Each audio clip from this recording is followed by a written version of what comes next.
राजपथ पर marching contingent में special forces की धूम अलग ही होती है। हमने पहले पैरा कमांडोज को देखा था, लेकिन इस साल है नेशनल सिक्योरिटी गार्ड्स यानी कि एनएसजी की बारी। वो कदम ताल, वो हिम्मत, वो हौसला उनकी मार्चिंग कंटिंजेंट में साफ साफ नजर आता है। हिंदुस्तान की ताकत को किस तरीके से यहां पर दर्शाया गया है, उसकी झलकियां भी हम आपको दिखाते हैं। 1971 की विजय और भारतीय जवानों के शौर्य की 50वीं वर्षगांठ का शुभ अवसर है।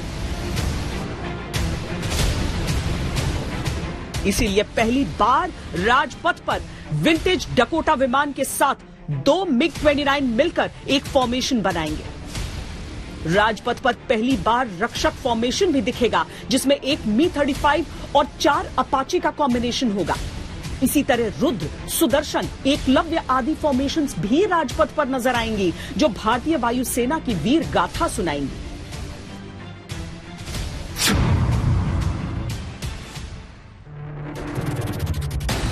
अमेरिका में बने अपाचे हेलीकॉप्टर्स दिन और रात उड़ान भरने में सक्षम हैं।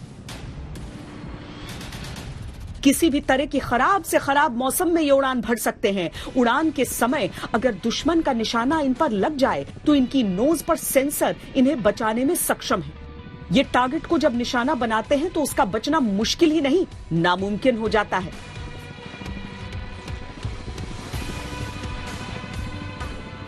ये डेफिनेटली अपना जो फायर पावर और एक्यूरेसी है, इसमें गेम चेंजर है। 18 कंट्रीज में करीब ये डिप्लॉयड हैं। इतने सारे कॉन्फ्लिक्ट्स में ये यूज हुए हैं और हर जगह ये सक्सेसफुली कहते हैं वहां पे कहते हैं डिप्लॉय हुए हैं और उन्होंने काम किया है। लद्दाख में अपाचे की उड़ान ने चीन की हालत पस्त कर दी थी और पहली बार उसे अंदाजा लग गया था कि ये 1962 नहीं है।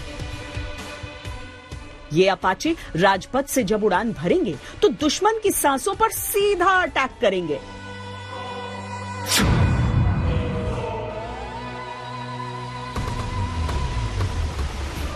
भारतीय वायुसेना के बेड़े में चिनूक के होने का क्या अर्थ है, यह इस बात से समझिए कि 1962 में जब चीन के साथ युद्ध हुआ था, तब भारतीय सेना को रसद और आयुध की आपूर्ति के सारे रास्ते बहुत दुर्गम और कठिनाइयों से भरे थे।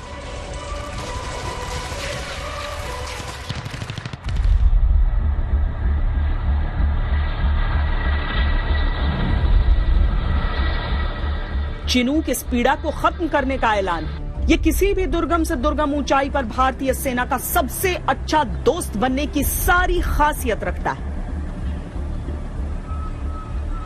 चिनूक की खासियत यह है कि किसी भी तरह के मौसम का सामना कर सकता है। 17,000 फीट की ऊंचाई पर इस हेलीकॉप्टर के जरिए भारतीय सेना अपनी टुकड़ियों को दुर्गम और ऊंचे इलाकों में जल्दी पहुंचा सकती है।